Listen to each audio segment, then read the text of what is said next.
για το ψάρι είναι πολύ καλό. Μια πολύ όμορφη.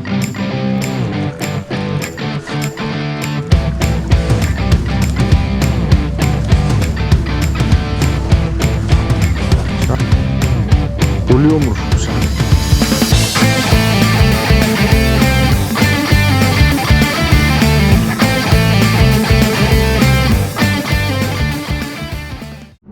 Καλημέρα στα φιλαράκια.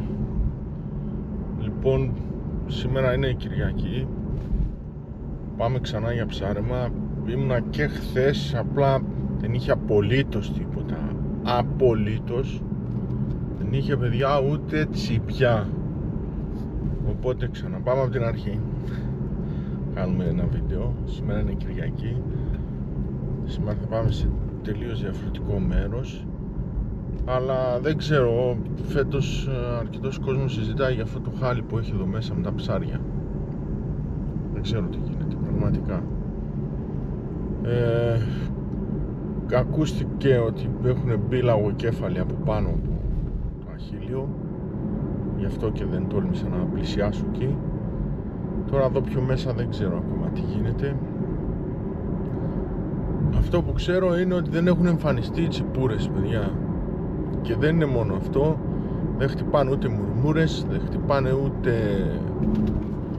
το κακαρέλι, καμπανάδες. Τίποτα δεν κινείται. Ρίχνουμε τα δολώματα και απλά τα βγάζουμε. Αυτό. Τώρα εγώ πάω γιατί το 90% των δολωμάτων από χθες τα έχω. Οπότε πάνω και σήμερα, και άμα δεν τελειώσουν σήμερα, απλά θα τα ρίξω μέσα και θα φύγω. Και δεν ξέρω μετά πότε θα ξαναπάω για ψάρεμα. Πραγματικά έχω απογοητευτεί. Θα ασχοληθώ περισσότερο με το LRF που τουλάχιστον κουκάλια έχει. Και βλέπουμε. Πάμε λοιπόν στην Πελασγία σήμερα. Αν δεν είναι πιασμένο εκεί το μέρος, εντάξει, είναι αρκετή ακτοραμμή κάτι που θα βρούμε. Πάμε να δοκιμάσουμε εκεί πέρα τι γίνεται. Αυτά θα τα πούμε από τη θάλασσα. Στη ΣΥΜ, έτσι είναι εκεί τα γαλάμια. Χαμηλά γιατί φυσάει πολύ αέρα. Τον έχουμε φάτσα. Αυτό είναι καλό βέβαια. Και έχω ρίξει από εκεί το καλάμι μια ολόκληρη μάνα για να δελεάσω ένα καλό ψάρι.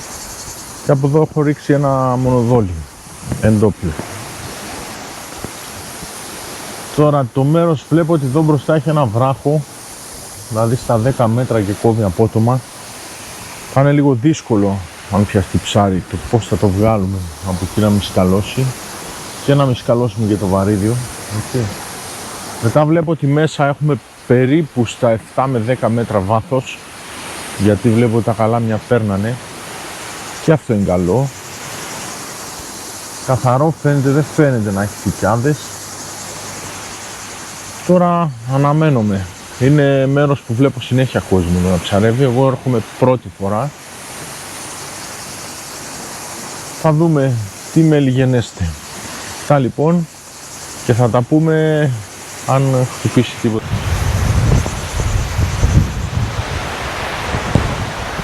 Λοιπόν, είχαμε μια χαλάρωση στη μάνα που φέντωσα και πάλι βλέπω ότι παίζει. Θα το βγάλουμε να δούμε. Προφανώς έχει ψάρι πάνω.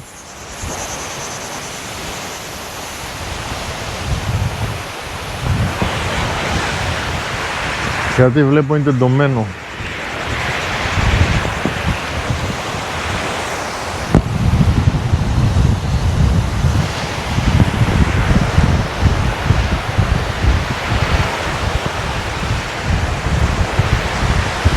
Μας έχει σκαλώσει εδώ στο βράχο.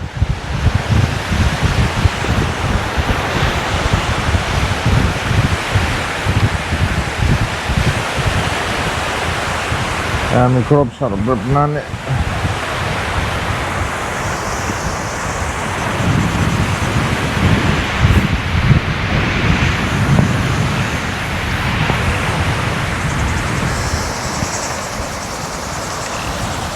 Μια λίγδα είναι, δεν είναι τίποτα σοβαρό.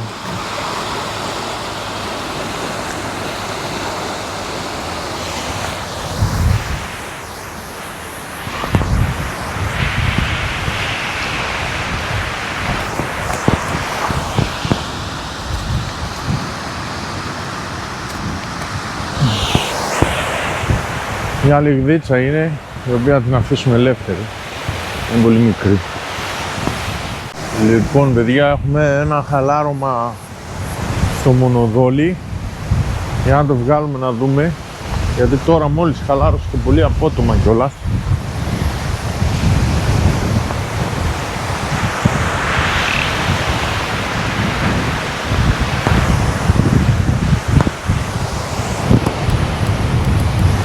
Και είναι πάνω.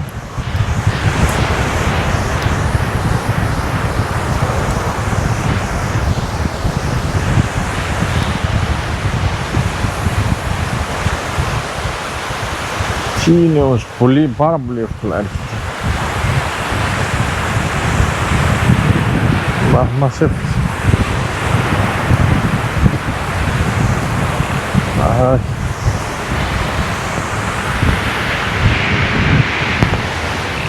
Πολύ μικρά μεγέθη.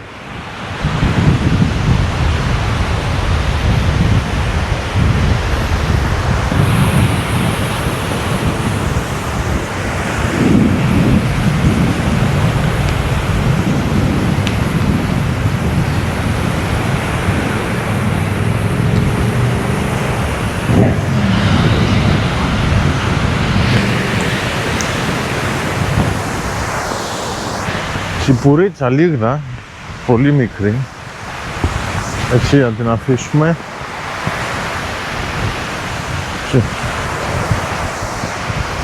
Την αφήσουμε να μεγαλώσει, να την πιάσουμε του χρόνου.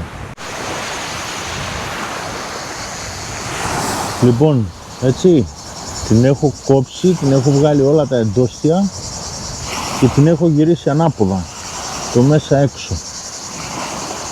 Έτσι. Γιατί το έκανα αυτό τώρα? Ήθελα πρώτα απ' όλα να μην με σκάσει τη βολή, γιατί έχω κόντρα τον αέρα και από τις 4 μάνες που ντόλωσα μέχρι τώρα, οι 2 με σκάσανε στον αέρα, επειδή είναι πολύ δυνατές οι βολές, για να κερδίσω κάποια μέτρα λόγω του αέρα. Κατά ένα δεύτερο λόγο είναι το χρώμα της, πιο ανοιχτό χρώμα παίρνει από μέσα όταν τη γυρίζεις έτσι. Ίσως να δελεάσουμε πιο πολύ κάποιο ψάρι, αν και πιστεύω, προσωπική μου άποψη, ότι ένα μεγάλο ψάρι είναι πολύ πιο καχύποπτο και νομίζω ότι θέλει ατόφια, πιο δύσκολα θα πλησιάσει όταν είναι έτσι. Αυτό είναι γνώμη μου, δεν ξέρω. Εν πάση περιπτώσει, πάω να τη δολώσω και να τη ρίξω. Λοιπόν παιδιά, ένα ψάρεμα ακόμα μόλις τελείωσε. Πολύ χάλια η όλη κατάσταση. Δεν ξέρω φέτος τι γίνεται. Είμαστε και κοντά στο Πανσέλινο, αύριο έχει νομίζω. Πολύ απελπιστική, αυτές οι 2 λίγδες ήταν, ούτε τσίμπημα ούτε κάτι. Αυτά λοιπόν, μαζεύω, φεύγω. Να είστε όλοι καλά και ελπίζω να τα πούμε σύντομα από κάποιο καλό ψαρευτικό βίντεο. Αυτά, να είστε καλά.